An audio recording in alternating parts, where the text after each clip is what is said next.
And your So law we're enforcement funding the agency. police and you're putting us on notice that the state has rules that are unconstitutional. Yes, ma'am. Thank you. All right, Jessica Saxon. And then Tanawa Downing. And are you representing yourself or an organization? Myself. Okay. My name is Jessica Saxon. I'm a civil rights advocate and litigator from Washington, D.C. I'm here to provide public notice to you. This is in accordance with USCS Rules of Civil Procedure, as well as Rule 17 and Rule 20 of the United States Supreme Court. The Constitution of the United States is the overarching requirements that every state must follow. I don't think anyone here would disagree with that. States are not able to enact their own alternative legislation in substitution for the guarantees of the Constitution. That would mean that your state laws are more powerful than the Constitution, and that is unlawful. Clause 1 of Amendment 5 to the United States Constitution says that no person should be held to answer for a capital or otherwise infamous crime unless on presentment or indictment by a grand jury. However, the state of Idaho, unfortunately, has enacted its own alternative legislation that permits prosecuting attorneys and police officers to charge by way of information as opposed to indictment. That is unconstitutional. An emolument violation is when you pay a public official to commit a crime. There are two areas. I'm sorry, ma'am. What is the connection to the budget The hearing? connection to this is that you guys are. If this is legal notice, I'd ask that you do this with our attorneys. Well, what this connection is that you just had a budget that is allotting funds to go towards your police department.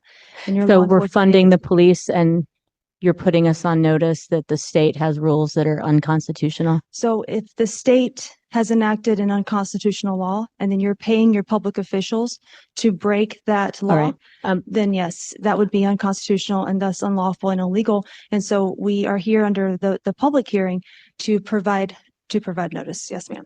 Thank you. Go ahead. Excuse me. There are two areas of the Constitution that reinforces this.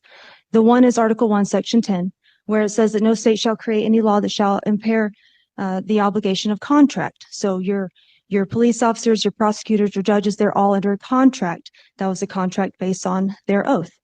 The second one is the 14th Amendment, that you'll find the reinforcement of this. It says that no state shall create or enforce any law that shall abridge the privileges or immunities of the United States citizens.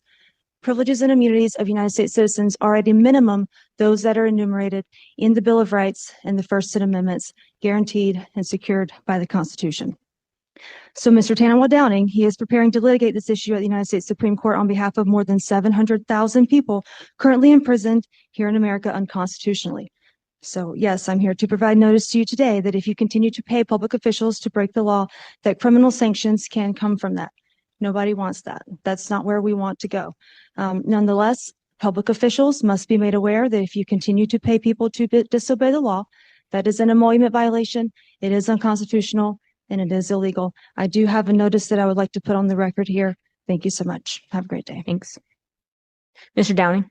Thank you so much. So I have roughly 4,000, a little over 4,000 criminal affidavits on behalf of actual affected victims of this particular situation. People have been charged improperly in violation of the Constitution from right here in the state of Idaho.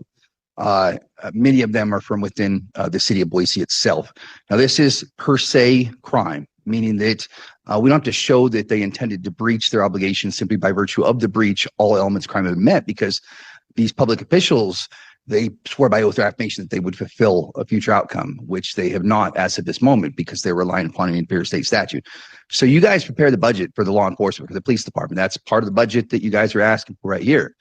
If those police officers are going out and relying upon an inferior state statute that directs them or permits them to abridge their obligations that are codified in the Constitution of the United States of America, they're committing a crime, right? It's called deprivation of rights under color of law. It's very, very simple.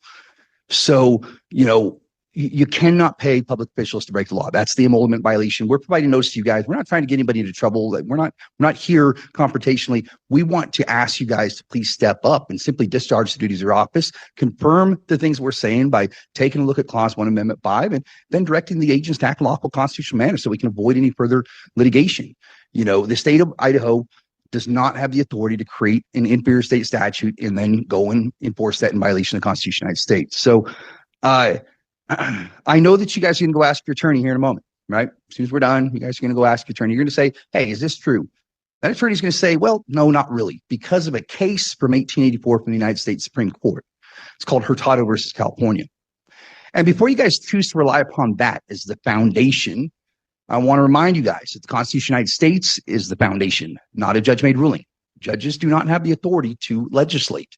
Therefore, when the United States Supreme Court chooses to create a ruling and then place it at the foundation through the amending of the Constitution of the United States of America in other than lawful manner, because we all know that you got to go to Article 5 to confirm the way in which you amend the Constitution of the United States. Any other way would be an unconstitutional act.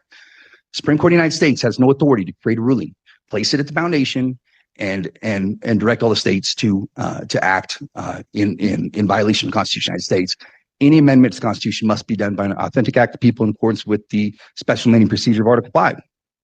So again, I'm going to go ahead and wrap it up here, but I'm going to ask you guys, please make sure that you look at the proper foundation and not the foundation that you guys are being directed to look at. Judges do not have the authority to legislate.